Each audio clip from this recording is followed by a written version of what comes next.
Bienvenidos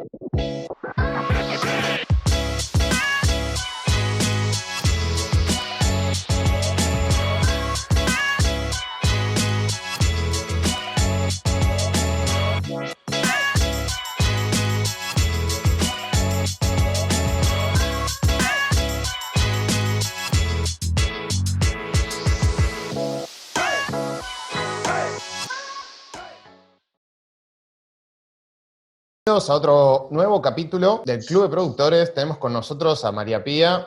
Buenas tardes. Hola chicos, buenas tardes. Hola. Bueno, María Pía estudió en el Reino Unido, una licenciatura en Relaciones Internacionales, tiene 2 diplomas de Seguridad y Defensa Nacional y otro en Ética, Integridad y Profesión Militar. ¿Estoy correcto o le erré el nombre? No, está muy bien, está muy bien. Perfecto, perfecto. Bueno, y no solo trabajo en eventos, sino que también para el Ministerio de Relaciones Internacionales. Así que bueno, ¿qué es realmente lo que hace un área de protocolo? ¿Cómo funciona? ¿Qué es lo que pasa en un evento con el área de protocolo? Mira, el ejemplo más claro que te puedo dar ahorita son todos los protocolos que tenemos que seguir para mantener la distancia social, para no enfermarnos dada la coyuntura que estamos atravesando.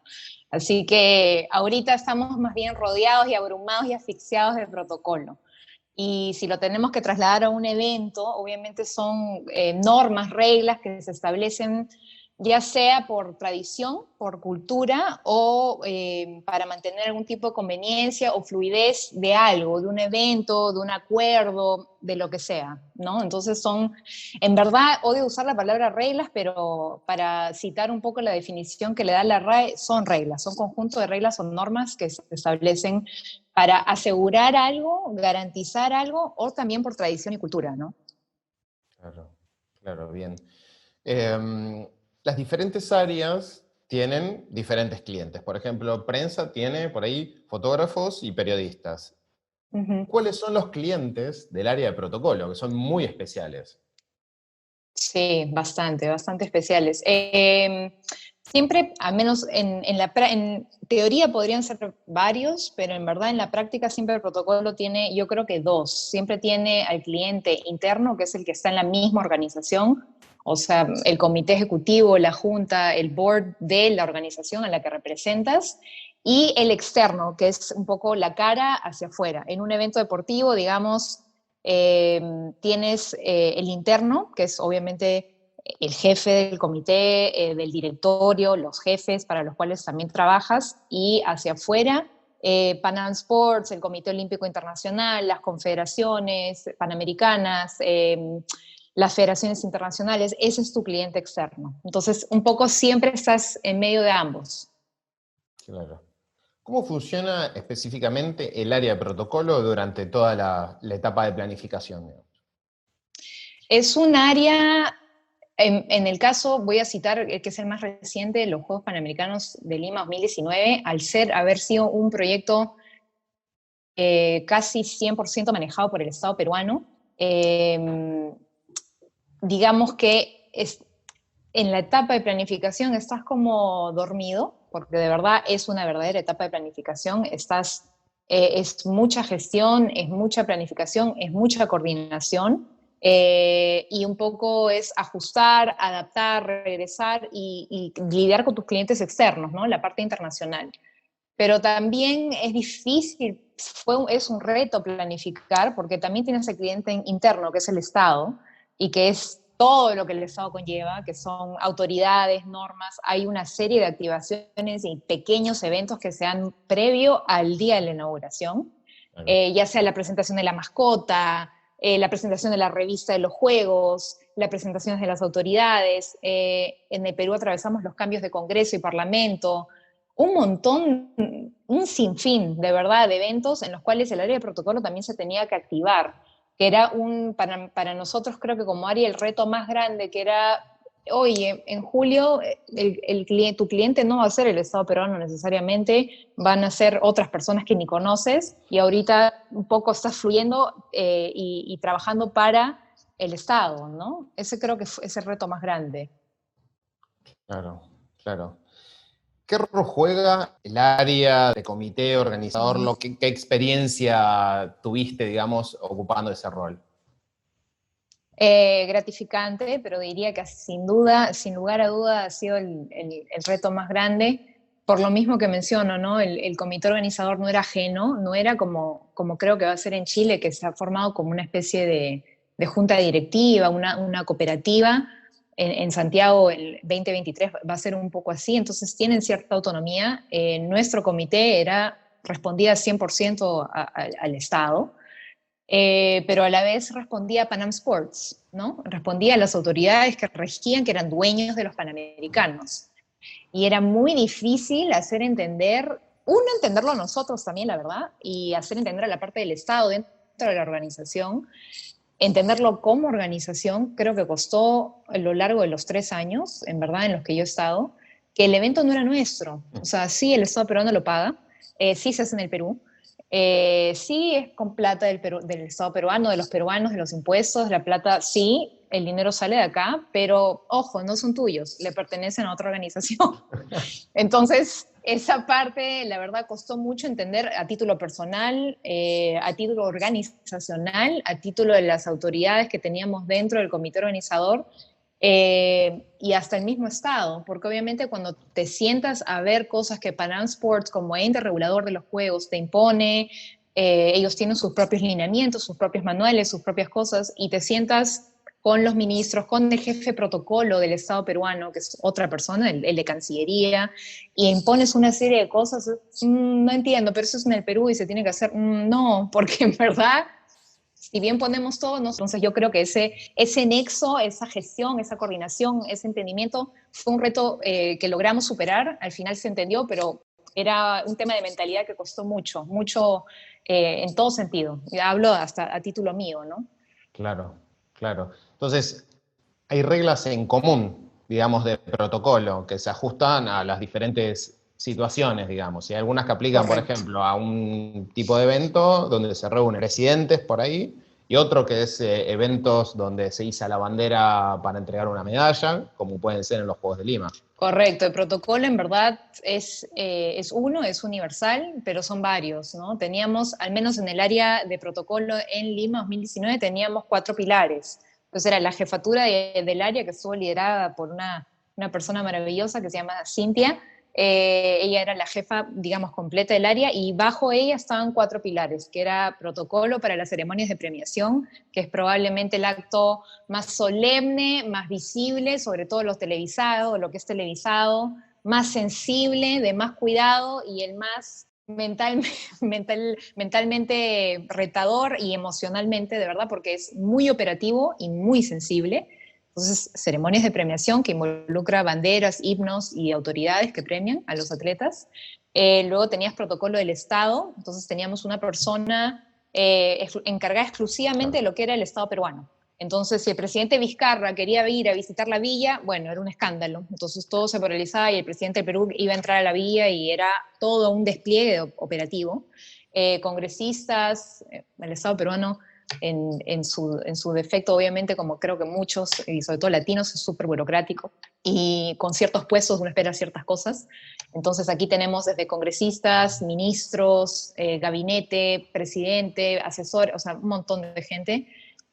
Teníamos una persona dedicada exclusivamente a ellos, al sector público. Estaba yo, que me encargaba de la familia de los juegos, que son todas las autoridades internacionales que involucran el deporte, presidentes de confederaciones panamericanas, Claro. federaciones internacionales, ministros del deporte, Pan Am Sports, que ya era bastante, el universo de Pan Am Sports, y invitados especiales, que era otro universo, y atención a las autoridades en sedes deportivas. Ese era el cuarto pilar. Entonces, los lounge VIP de cada sede deportiva, que es un poco la sala de estar, el living de ellos al momento también de una competencia, desde mantenimiento hasta recibimiento, ¿no? Esos eran nuestros 4 pilares en ese momento. Claro. Bueno, en este caso, digamos, estando en la previa, digamos, del evento, ¿cómo fue el proceso Sí. de enterarse los protocolos que corresponden a cada uno, la manera de ejecutarlos? Porque no es lo mismo leerlo de un libro por ahí que practicarlo, hacerlo. ¿Cómo es esa transferencia de conocimiento? ¿Cómo te llegaron las cosas y cómo lo aplicaron, digamos? Sí, para ser muy sincera, y creo que muchos se sentirán identificados, aquellos que han hecho juegos recién o o en la experiencia que tengan de juegos. No hay, al menos a nivel panamericano, de repente a nivel olímpico sí, porque sí logré ver, pero no hay mucha transferencia de conocimiento, que es algo que yo impulsaré enormemente. Justo hace poco estuve charlando, le conté a Mauro con Santiago 2023, la parte operativa de ellos, y qué bueno que un poco nos han tenido, digamos, a nosotros como evento de prueba, porque de verdad, como dicen en inglés la frase trial and error, ¿no? La prueba y el error es como haces las cosas, porque no hay de otra. No hay mucha transferencia de conocimiento. De hecho, cuando yo llego al puesto, teníamos unos cuantos manuales de Toronto, de los Juegos Panamericanos de Toronto, y uno que otro que nos caía del COI, pero por suerte, o sea, no porque nos dijeron, mira, María Pía, esto es tu puesto, esto te vas a encargar, aquí están tus folders, esto es tus funciones. No es así, bueno, fuera. Era un poco investigación, el primer año un poco te dedicas a eso, a investigar, a ver cómo es una ceremonia de premiación. YouTube, el mejor aliado, te hablo cuando estás en nada, a ver las cosas que pasan en ceremonias de premiación de alto nivel, de verdad, que la bandera se cae, de la estructura, o hablábamos un poco que está al revés, o toca el himno equivocado, o sea, un poco ver todo lo que abarcaba nuestra área, que en ese momento la estábamos viendo muy operativa, muy de, sí, recibo a las autoridades, no teníamos, la verdad, dimensión completa de lo que íbamos a hacer.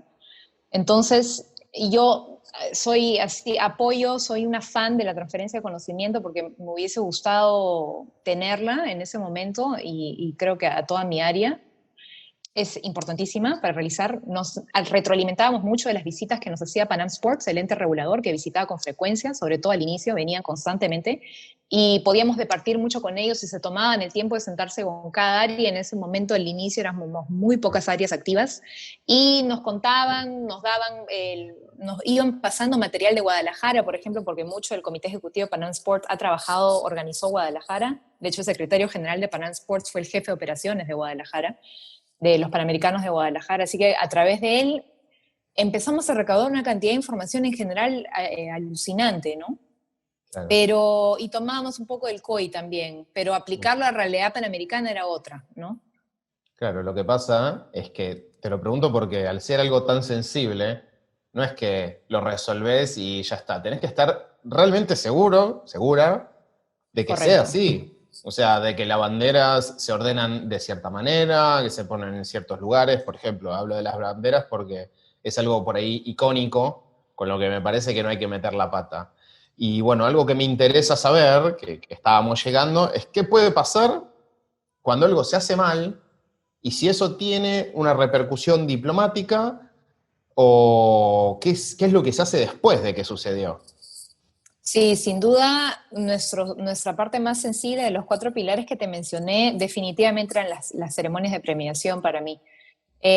Inclusive nosotros lidiábamos hasta con las visitas de jefes de Estado y de gobierno. O sea, para mí, inclusive, a pesar de eso, la más sensible no deja de ser la ceremonia de premiación, claro. Porque un error te costó enteramente una organización planificada de meses. Es un error, es un acto, como te comentaba, solemne, verdaderamente solemne, que probablemente puede ser el único para un atleta en su carrera deportiva. O sea, hay demasiado en juego.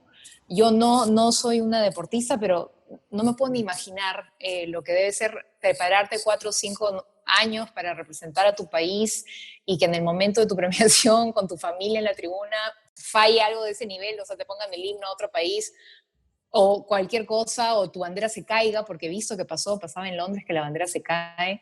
Entonces sí, era definitivamente el área que más temor nos causaba. De hecho, hubieron errores, es imposible que no existan, creo que los hay en todos los juegos. Hubieron errores pequeños y en ese momento sí, es la verdad, escapa el puesto, es pedir disculpas al más alto nivel.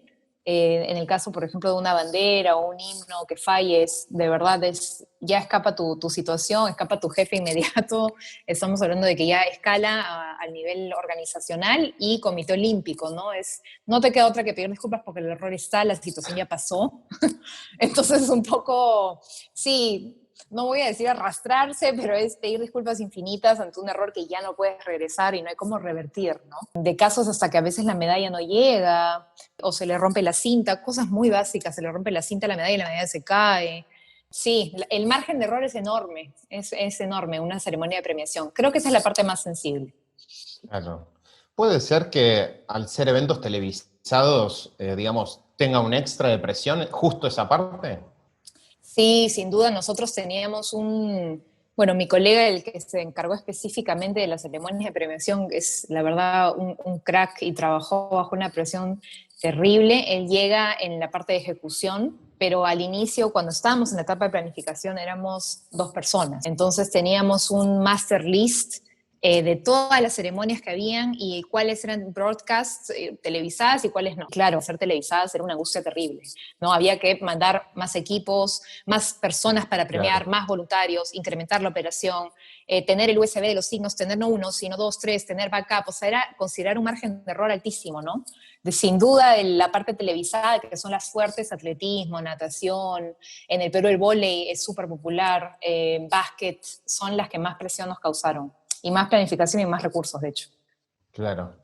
Quiero saber alguna anécdota de algo que haya salido mal y que se pueda contar, obviamente, pero como para que Obviamente. tengamos una idea también los que no llegaron a trabajar en esa área o no la conocen en profundidad, digamos, que no solamente equivocarse con la bandera es un error, sino que puede haber otras cosas en otras áreas que sean, bueno, que hay que respetar el protocolo. Sí, bueno, todas las áreas tienen parte sensible de los 4 pilares, o sea, protocolo Estado, ceremonias de premiación, atención a familia de los juegos y protocolo en las sedes deportivas. Todas lidias un poco con la misma clientela y el mismo nivel altísimo de servicio.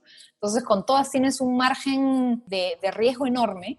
Las ceremonias es obviamente la más chocante porque ya lidias también con la parte deportiva, con el atleta, con la parte solemne, con el momento un poco más esperado, ¿no? Pero si te menciono de las ceremonias, está la posibilidad de las banderas, sin entrar en detalle para no pecar de acuseta y traidora. Esto, en algún momento una bandera de algún país con posibilidad de repente de ganar no llegaba y había que invocarse a los ovnis y a los astros a que ese país por A o por B no llegue, porque en un momento no contábamos, en el momento cero de premiación no se contaba con la bandera. Uf, Felizmente, no digo felizmente para el país, pero felizmente no nos llegó a pasar, pero estamos hablando de unos minutos probablemente de terror, o sea, de verdadero terror en el chat, en las caras, en almacén, porque esa bandera no estaba en la sede en ese momento, ¿no? Entonces, si te comento el momento más desgarrador que pasé yo en mi sede y mi colega viendo premiación, es ese. Y a título de lo que es autoridades, la verdad, sí, claro, que llegue el presidente y nadie se entere. Porque, claro, obviamente al presidente se le ocurre ir a ver la villa y a ver en lo que se ha estado trabajando y llega y no hay nadie. Y hemos lidiado con ese tipo de cosas. Nadie lo recibió, nadie se ajá, enteró, pasó y el jefe de protocolo, el presidente, ¿con quién coordinaste? Y eso a nivel institucional es un escándalo. Así que también hemos lidiado con eso. Oye, llegó el presidente, ya ahí, sí, bueno, recíbelo.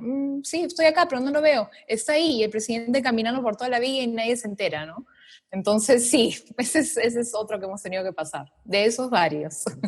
claro, claro. Mencionaste el nivel de servicio y teniendo en cuenta los tipos de clientes que pueden llegar a un nivel de presidente de un país o por ahí de una federación internacional o grandes organizaciones mundiales, ¿qué nivel de servicio maneja protocolo y cómo lo hace?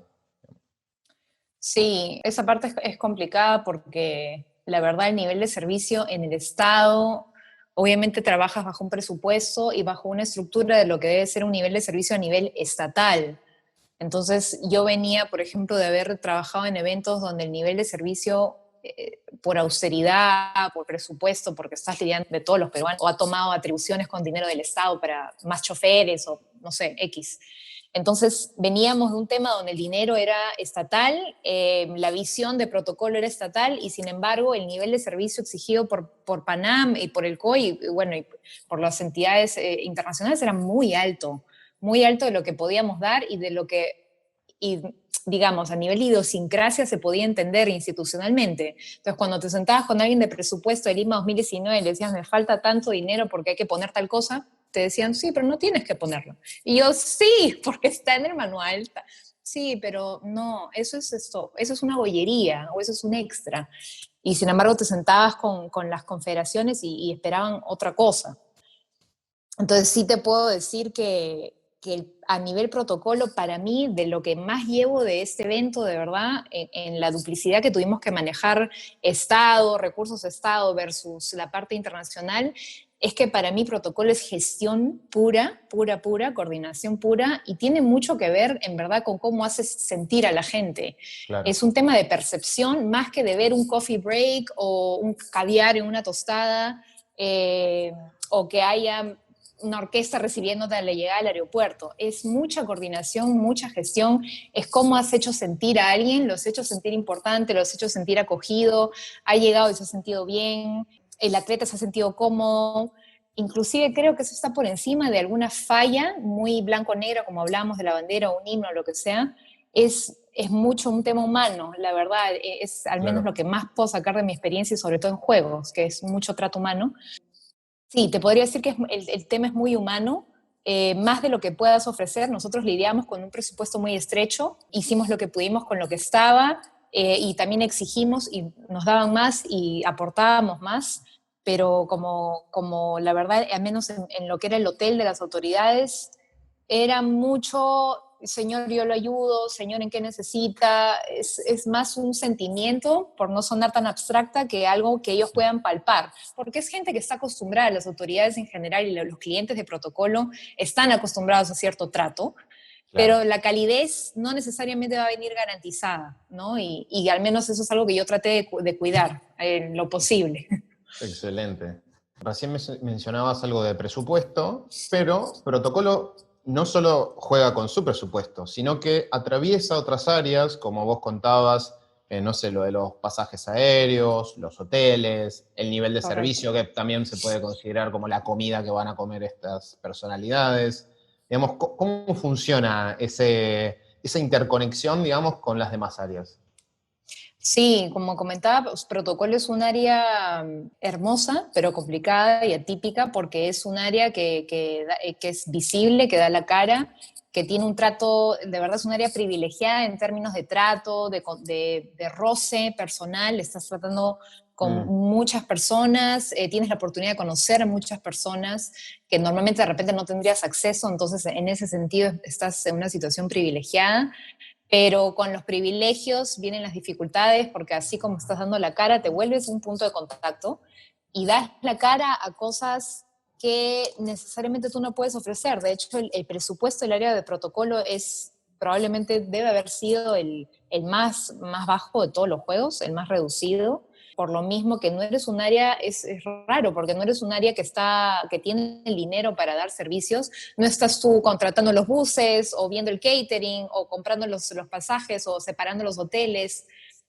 o comprando las banderas, ¿no? Pero estás dando la cara por eso, estás haciendo las gestiones por eso, estás consiguiendo la aprobación de las banderas, de los signos, de los comités, entonces para ellos tú eres el referente, no otra área.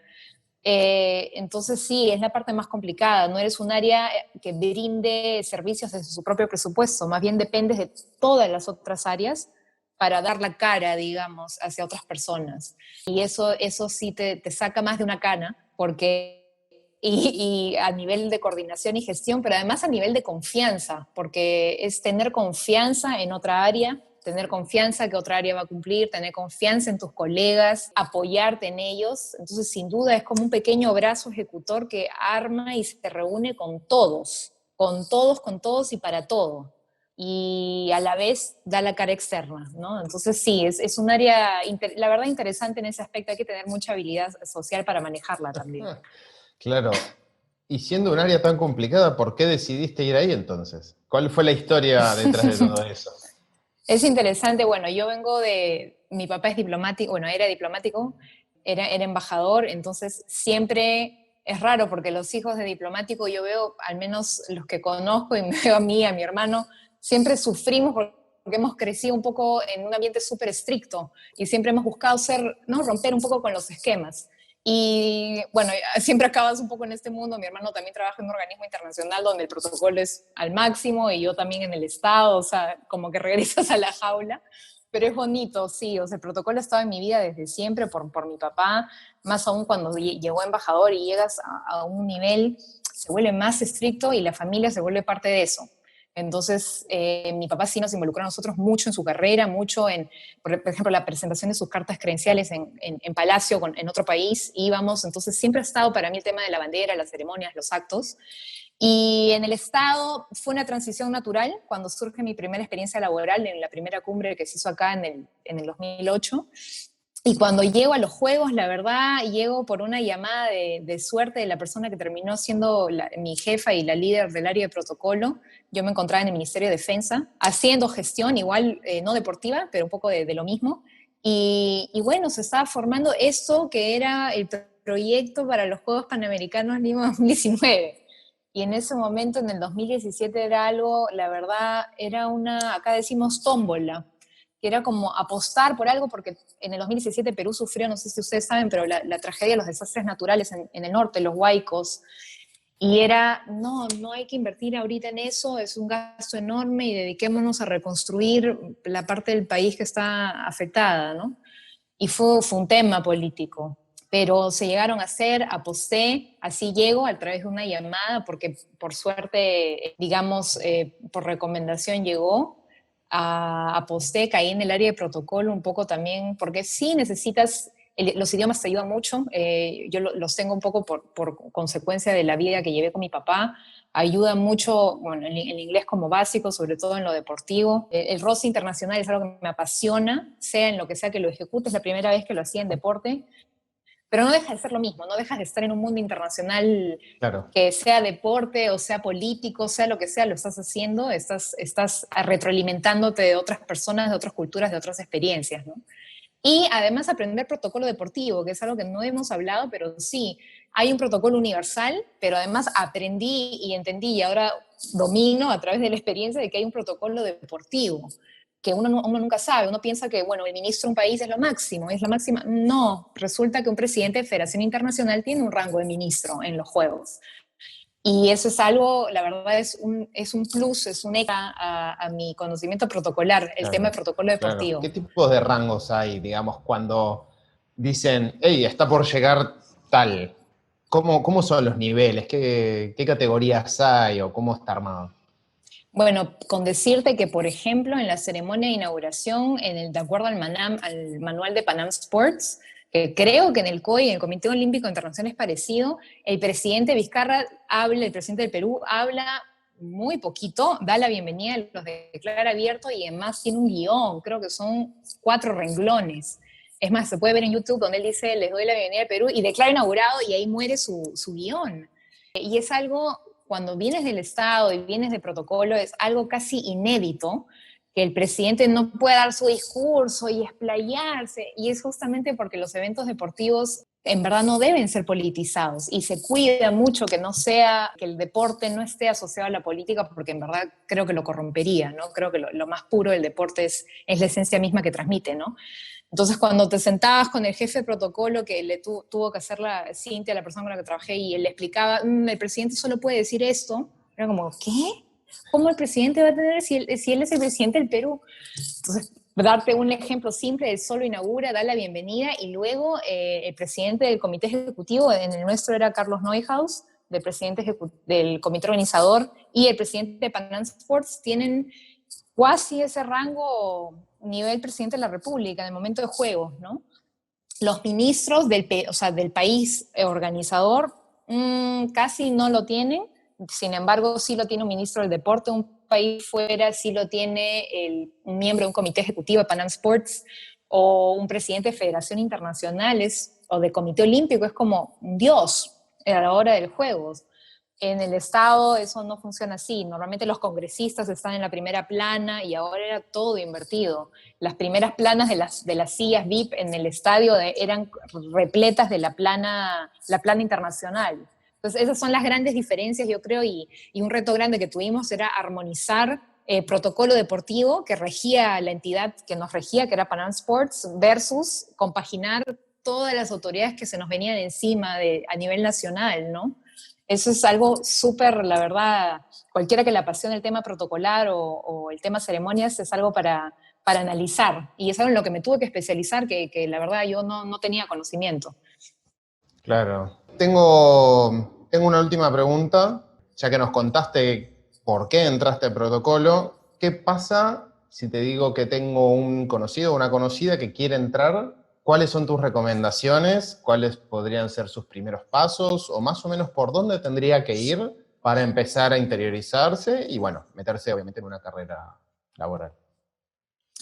Mira, uno, yo debería considerar si la persona, en inglés hay una frase muy simpática que el inglés a veces es bien preciso, que es people person, ¿no? Si eres una persona de las personas.